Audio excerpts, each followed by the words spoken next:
महिला उद्यमी व्यवसायीहरूको आफ्ना प्रोडक्सनहरू प्रदर्शन गर्ने मेला लागिरहेको छ।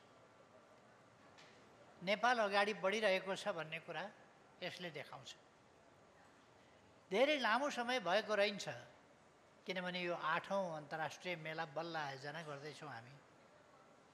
अलिक पछि 9औं हुन्छ, अलिक पछि 10औं हुन्छ, गर्दै गर्दै 100औं हुन्छ, 200औं हुन्छ, 500औं हुन्छ, यो थालनी हो। तर हाम्रा दिदीबहिनीहरूले यस कामको थालनी गर्नुभएको छ र यो 8औं अन्तर्राष्ट्रिय मेलाको श्रृङ्खला अगाडि बढाउनु भएको छ। यस सफलताका लागि म धेरै धेरै बधाई भन्न चाहन्छु। अझ ठुल्ठुला सफलताहरू भविष्यमा प्राप्त गर्दै जानुहोस्, शुभकामना भन्न चाहन्छु। महिला दिदीबहिनीहरू आज सम्मानित हुनुभएको छ। राम्रो काम विभिन्न क्षेत्रमा गरेर सम्मानित हुनुभएको छ। म सम्मानित हुने सबै दिदीबहिनीहरू, सम्मानित हुनेमा दिदी पनि हुनुहुन्छ एकजना, अरू बहिनीहरू पनि हुनुहुन्छ, सबैलाई धेरै धेरै बधाई भन्न चाहन्छु हृदयदेखि। र उहाँहरूलाई सफलता मिल्दै जाओस्, उहाँहरूको स्वास्थ्य राम्रो रहोस्, सफलता प्राप्त हुँदै जाओस्, यसै गरी सम्मानित गर्दै जान पाइयोस्, अझ ठुल्ठुला सम्मानहरूले विभूषित गर्दै जान पाइयोस्। धेरै धेरै शुभकामना छ। आयोजकहरूको मैले बुझेअनुसार सम्मान कसलाई गर्ने भनेर छुट्याउन गाह्रो परेको थियो, किनभने सम्मान गर्न लायक थुप्रै साथीहरू हुनुहुन्थ्यो, थुप्रै उद्यमीहरू हुनुहुन्थ्यो, थुप्रै व्यवसायीहरू हुनुहुन्थ्यो। तर सबैलाई पुरस्कार दियो भने त्यो पुरस्कार दिए जस्तो पनि नहुने,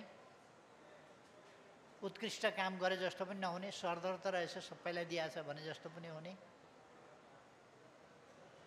र अझै धेरै काम गर्नुपर्ने रहेछ भन्ने हौसला पनि नहुने, यति काम गरे त प्रशंसा पाइहालिने रहेछ भन्ने पनि हुने।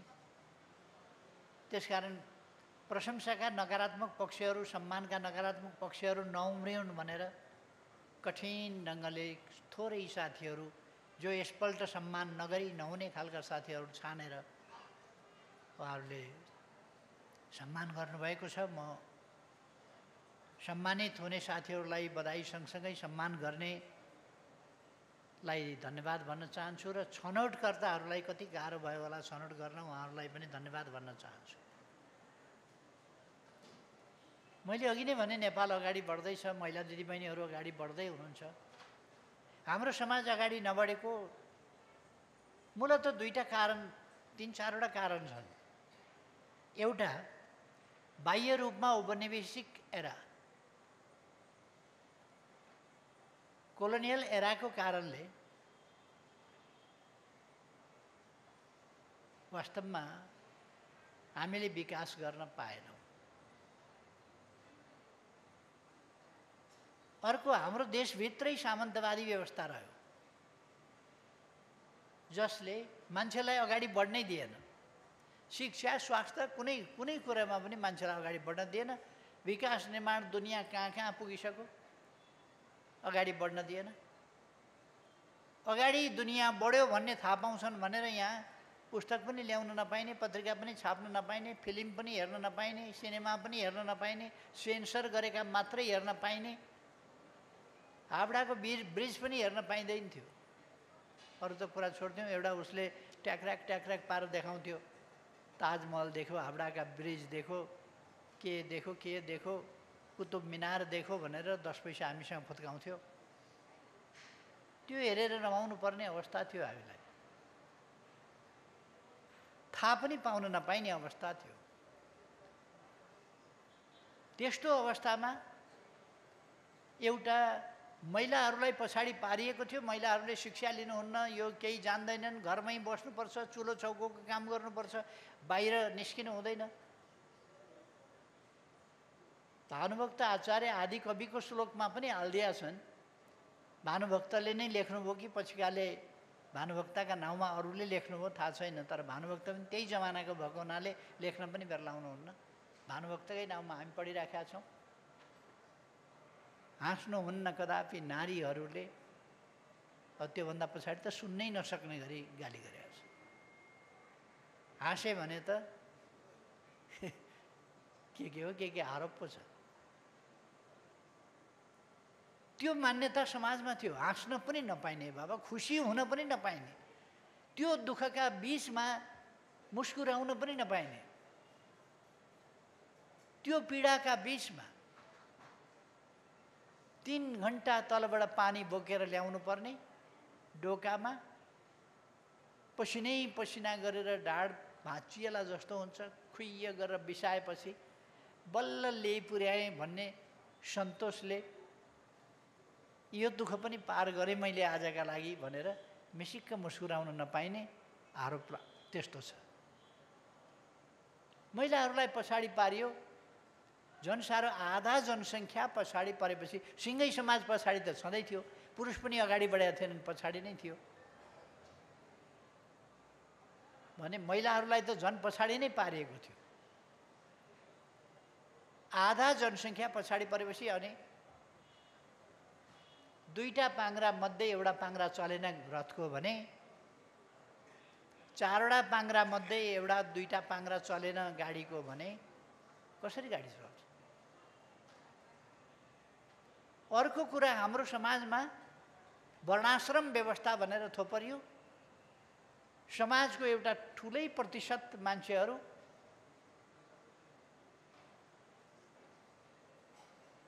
अस्ति भर्खरसम्म अहिलेसम्म पनि कस्तो हालतमा छन् भने एउटा जिल्लामा एकजना डाक्टर क्याम्प हाल्न जानुभएछ निःशुल्क स्वास्थ्य शिविर राख्न।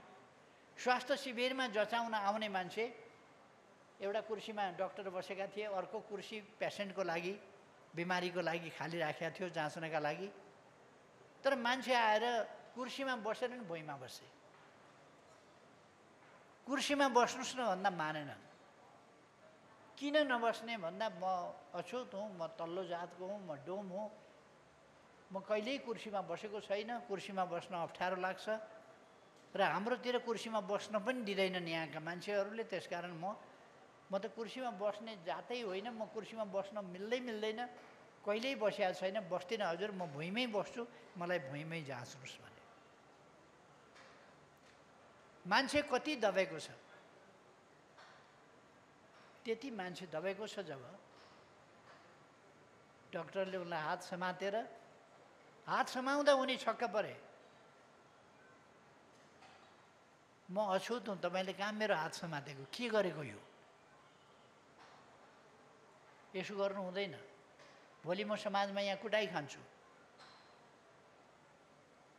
मेरो गल्ती छैन, तपाईँले हात समाउनु हो, तर म कुटाइ खान्छु। हात ताने। तैपनि डाक्टरले कुर्सीमा नबसाइ छोडेनन्, उनलाई कुर्सीमा बसाए। उनी असाध्यै गिल्टी फिल गरेर कुर्सीमा बसे। उनको मुटुको धड्कन त कुर्सीमा बसे बापत बढिराखेको थियो स्टेथोस्कोप लाउँदाखेरि, अरू कारणले होइन। यसरी समाज कसरी अगाडि बढ्छ? यस्ता कुराहरू हाम्रो समाजमा हुने गरे, त्यसकारण हाम्रो समाज अगाडि बढ्न सकेको थिएन। यसै ब्याकवार्ड समाज, त्यसमा पनि आधा हिस्सा महिला, अर्को अनटचेबल्स,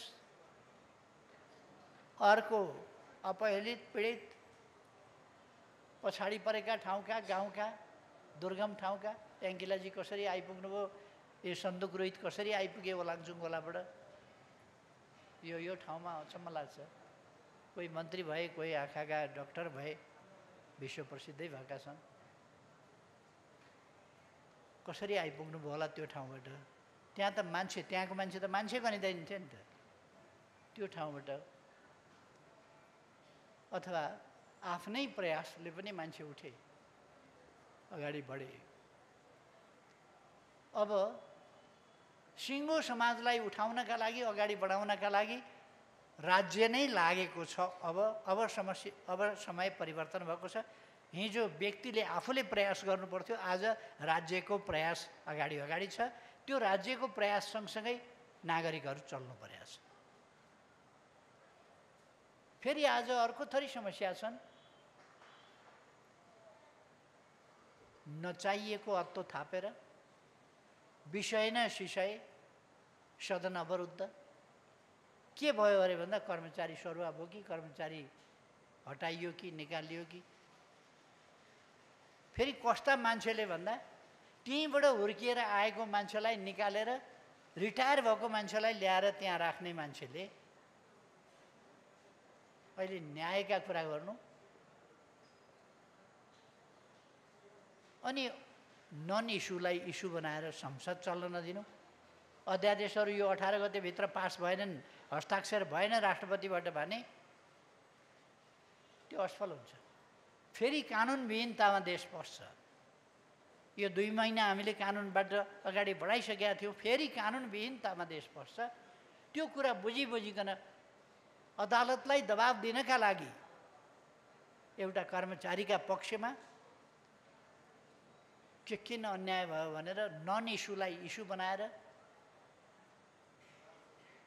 झुटो प्रशंसा, झुटो गाली, गाली गर्नुपर्नेलाई झुटो गाली, प्रशंसा गर्नुपर्नेलाई झुटो प्रशंसा। महाकवि लक्ष्मीप्रसाद देवकोटाले एउटा प्रमिथस भन्ने उपन्यास लेख्नुभएको छ। त्यो उपन्यास ग्रिक साहित्यमा, ग्रिक मिथमा आधारित छ।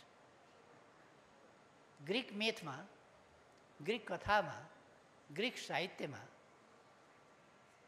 एउटा स्वर्गका देवताहरूमध्ये एकजना प्रमिथस हुन्छन्। त्यसबेलासम्म आगो स्वर्गमा मात्रै हुन्छ, मान्छेहरू अन्धकारमा हुन्छन्, चिसोमा हुन्छन्। त्यसकारण त्यो अन्धकार हटाउनका लागि प्रमिथसले स्वर्गबाट, देवतामध्ये एक भाइले स्वर्गबाट आगो लिएर पृथ्वीमा आउँछन्, मान्छेलाई सुटुक्क आगो दिन्छन् र फर्केर जान्छन्। तर उनलाई खोजिकन स्वर्गमा दण्ड दिइन्छ। मान्छेलाई आगो दिए बापत दण्ड दिइन्छ। प्रमिथसले आगो दिएर मान्छेलाई न्यानो र उज्यालो दिए। यहाँ केही मान्छेहरूले प्रमिथस बनाएर एउटा कर्मचारीको व्याख्या गरेर कुदेका छन्। प्रमिथस ल्यायो के पृथ्वीमा आएको थियो अघिल्लो 4 वर्ष, त्योभन्दा अगाडि सिँगै उहाँको जागिरे जीवन, अघिल्लो 4 वर्ष पनि उहाँले त्यही काम गर्नुभएको थियो।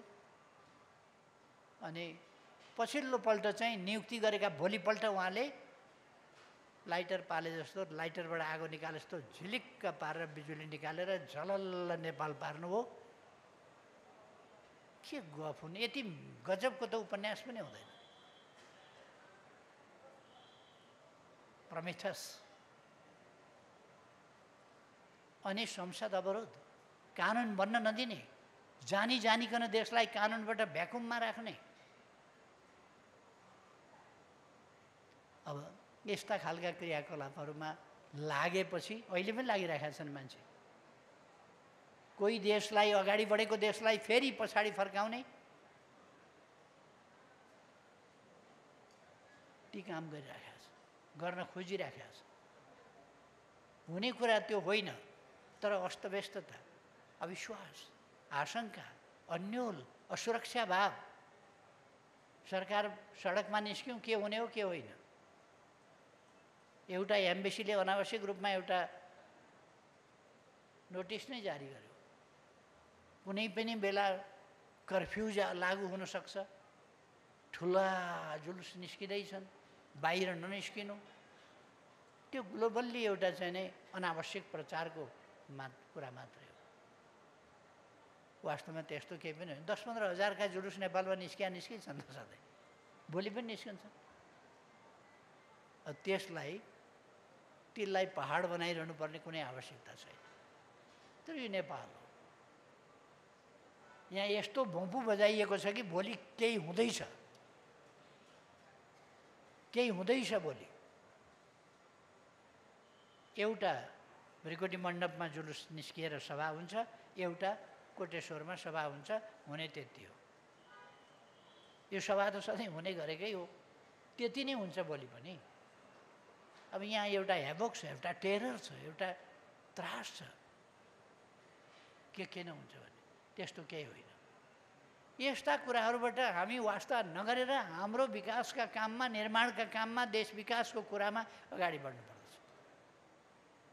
हामीलाई अनावश्यक कुराहरूमा अल्झिरहने फुर्सद छैन, हामी अगाडि बढ्छौँ। यदि त्यसै गरी अगाडि नबढ्ने हो भने अघिल्लोपल्ट म प्रधानमन्त्री हुँदा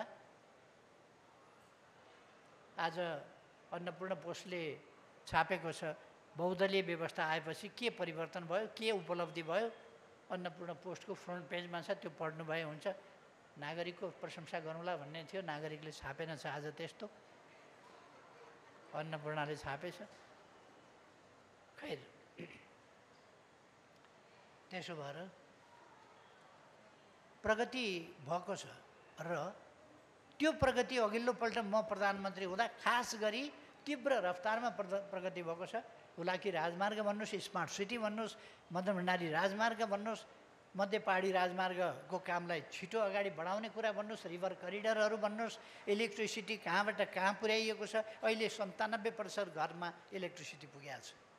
पहिले गाउँतिर जाँदाखेरि बिजुलीको पोल माग्ने बाहेक केही हुँदैन थियो, ट्रान्सफर्मर माग्ने बाहेक केही हुँदैन थियो। आज बिजुलीको पोल माग्ने र ट्रान्सफर्मर माग्ने छैन।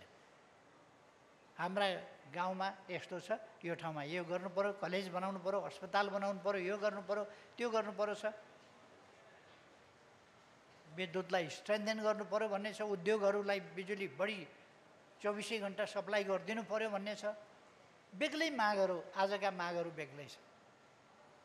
आज ठुला मागहरू छ, साना मागहरू छैन। अथवा साना मागहरूको समयबाट हामीले देशलाई अगाडि बढाएका छौँ। अहिले पनि हामी देशलाई अगाडि बढाउँछौँ। अहिले भर्खर म यो सङ्क्रमणकालीन न्याय सम्बन्धी एउटा गोष्ठीमा भाग लिएर आएको। त्यही गोष्ठीमा भाग लिँदाखेरि अलिकति मलाई यहाँ आइपुग्न ढिला भयो, त्यहाँ हलमल भयो। यस्तो कार्यक्रमहरूमा झगडा गरेर हिँड्न पनि नमिल्ने, अब यहाँ राम्रो काम गर्न भनेर आएको, मेलमिलाप गर्न आएको, झगडा गर्नु भएन अनि बाँधिन्छ क्या। त्यस्तो भएर यहाँ आउन पनि ढिलो भयो। यहाँबाट वर्षक ढिला नगरिकन जाने विचार गरेको छु, कति ठाउँमा गाली खानु। त्यसो भएर वर्षक अलि छिटै यहाँबाट हिँडिहाल्ने पनि विचार गरेको छु। त्यसै कारण मन्त्रीजीहरूभन्दा म पहिले नै बोल्न खोजेँ। म महिला दिदी बहिनीहरूको प्रशंसा गर्न चाहन्छु। आज मैले अघि पत्रिकाको कुरा गर्दाखेरि एउटा छोरीतिर हेरेँ, पुरानो जेनेरेसनतिर हेरिनँ, मैले छोरीतिर हेरेँ। किनभने अहिले यङ जेनेरेसन काम नगर्नेको त बेग्लै कुरा हो, काम गर्नेहरू काम गर्ने हिसाबले निस्किया छन्। आइटी सेक्टर होस् कि अरू सेक्टर होस् कि सञ्चार सेक्टर होस् कि उद्योग सेक्टर होस् कि। तर मैले आज यहाँ देखेँ अलिक छोरीहरूले मात्रै होइन, आमाहरूले अझै ठुलो सङ्ख्यामा लिड गरिरहनै भएको छ। अझै आमाहरूले पनि लिड गर्नुभएको छ। यो अचम्मको कुरा हो। यही कार्यक्रम पनि, यो कार्यक्रम अहिले पनि आमाहरूको कार्यक्रम जस्तै जस्तै छ। अब छोरीहरू अगाडि बढ्नुपर्छ भन्ने मेरो राय छ। आमाहरू सँगसँगै छोरीहरू अगाडि बढ्नुहोस् र छोरीहरूले टेकओभर गर्नुपर्छ क्या, बढी मोडर्न आधुनिक हिसाबले, आधुनिक सोचका साथ, आधुनिक गतिका साथ। आजको समय भनेको एआईको समय हो। आज एआईको समय, हाम्रो कम्प्युटरिङको अलिक सुरु हुँदाको समय होइन। मेरो पालो त अझ अगाडि नै थियो। जति बेला नेपालमा त कुरा छोडिदिउँ, म जन्मिँदा त कम्प्युटरिङ सुरु नै भएको थियो। त्यस जमानाबाट जे होस्, एउटै जिन्दगीमा हामीले यति धेरै डिफ्रेन्स, यति धेरै भिन्नता देखेका छौँ। यसलाई हाम्रै जिन्दगीमा अझ धेरै भिन्नता पार्छौँ र हामी हाम्रो देशलाई विदिन 2030 सस्टेनेबल डेभलपमेन्ट गोल, अरू दुनियाँभन्दा हामी अगाडि छौँ सस्टेनेबल डेभलपमेन्ट गोलका टार्गेटहरू मिट गर्नलाई। सरदर भन्ने हो भने 17-18%, 24% होला बढीमा। गत वर्ष म संयुक्त राष्ट्रसङ्घमा जाँदाखेरि दुनियाँको 18% टार्गेट मिट गरेको थियो हाम्रा जस्ता देशहरूले भने हामीले मिट गरेको टार्गेट 48% थियो। That was not in satisfactory level. तर पनि सन्तोषजनक तहमा नभए पनि हामीले 10 वर्षमा 48% मात्रै गर्नु र बाँकी 5 वर्षको अवधिमा अरू 52% गर्न बाँकी रहनु भनेको राम्रो कुरा होइन। तर पनि हामीले चाहिँ 48% गरेका रहेछौँ। अरूले 10, 15, 25, 30 आदि गर्दाखेरि 18% इन एभरेज, अरूको 18% छ भने हामीले 48% गरेका रहेछौँ। हामी एलडिसीमा डेभलप हुन खोज्दैछौँ। तपाईँहरूलाई धेरै धेरै धन्यवाद छ। यसै गरेर हामी एलडिसीबाट डेभलपिङ कन्ट्रीमा चाहिँ नै विकास गर्छौँ। अब सञ्चार माध्यमहरूले एलडिसीमा डेभलप गर्न खोज्दैछौँ भन्ने, एलडिसीबाट भनेको ठाउँमा मा भन्ने शब्द पर्यो, यही टुक्रो चाहिँ भरे राखेर उदम मचाउँछन्। फेरि अहिलेको सबै कुरा बिर्सिएर यही कुरा चाहिँ खुबै बाट भनेको ठाउँमा मा भनियो, बस पुग्यो त्यति भए। खै यसै गरिकन हो हामीले एलडिसीबाट डेभलपिङ कन्ट्रीमा, मिडल इन्कमवाला कन्ट्रीमा डेभलप गर्ने भनेको यसैबाट। लिस्ट डेभलपबाट डेभलपिङ, फर्दर डेभलप्डमा विकास गर्ने, यसै गरी हो दिदीबहिनीहरूका प्रयासहरूलाई म त्यसकारण धन्यवाद भन्न चाहन्छु। तपाईँहरूले औधी राम्रो काम गर्नुभएको छ। यो 8औं सिरिज बहुतै सफलताका साथ तपाईँहरूले अर्गनाइज गर्नुभएको छ। मलाई बोल्ने बेलामा एउटा त्रासले अहिले सताइराखेको छ। मेरो पछाडि एउटा क्यानभास राखेको छ, चित्र बनाउनु परेको छ। मलाई त्यो त्रासले के चित्र बनाउने होला, त्यो त्रासले मलाई पछाडिबाट तानिरहेको छ। के बनाउने खैर, त्यो त्रास जसो होला, एउटा केही पार गरौँला जे होला। म तपाईँहरू सबैलाई धेरै धेरै बधाई भन्न चाहन्छु तपाईँहरूका यस सफलताका लागि, शुभकामना भन्न चाहन्छु। यो कार्यक्रम त सफल भइ नै सक्यो। अब आजदेखि 5 दिन 4 दिन चल्छ, अरू 4 दिन चल्छ, तर यो सफल भइ नै सक्यो। म खुसी व्यक्त गर्न चाहन्छु। यो सफलता भनेकै यही हो। अब मान्छे आउने हो, हेर्ने हो, जाने हो। यसले अब मान्छेले थाहा पाउनेछन्। आजको उद्घाटन सत्रबाट मान्छेलाई थाहा हुनेछ कि यस ठाउँमा, यहाँ सानेपामा हामीले यो कार्यक्रम गरेका छौँ, यो भव्य कार्यक्रम गरेका छौँ। यहाँ प्रदर्शनी भइरहेको छ, 8औं अन्तर्राष्ट्रिय मेला भइरहेको छ महिला उद्यमीहरूको। त्यसकारण म दाजुभाइ दिदीबहिनीहरूलाई पनि कमसेकम आउनुहोस्, पाउ कष्ट गर्नुहोस्। पाउ कष्ट के गर्नु परेको छ र गाडीले ल्याउँछ, मोटरबाइकले ल्याउँछ, आउनुहोस्, हेर्नुहोस्, अवलोकन गर्नुहोस्, अनि प्रयोग गरौँ मेड इन नेपाल, उत्पादन गरौँ मेक इन नेपाल। प्रयोग गर्नका लागि सामान तयार गरौँ, त्यसका लागि मेक इन नेपाल। प्रयोग गरौँ made in Nepal. Made in Nepal भनेको आफैले बनाएका चिजहरूको प्रयोग गरौँ। यसका लागि म आह्वान पनि गर्न चाहन्छु। सबैलाई यस मेलालाई हेरेर लाभ लिन र प्रेरित हुनका लागि आग्रह गर्न चाहन्छु।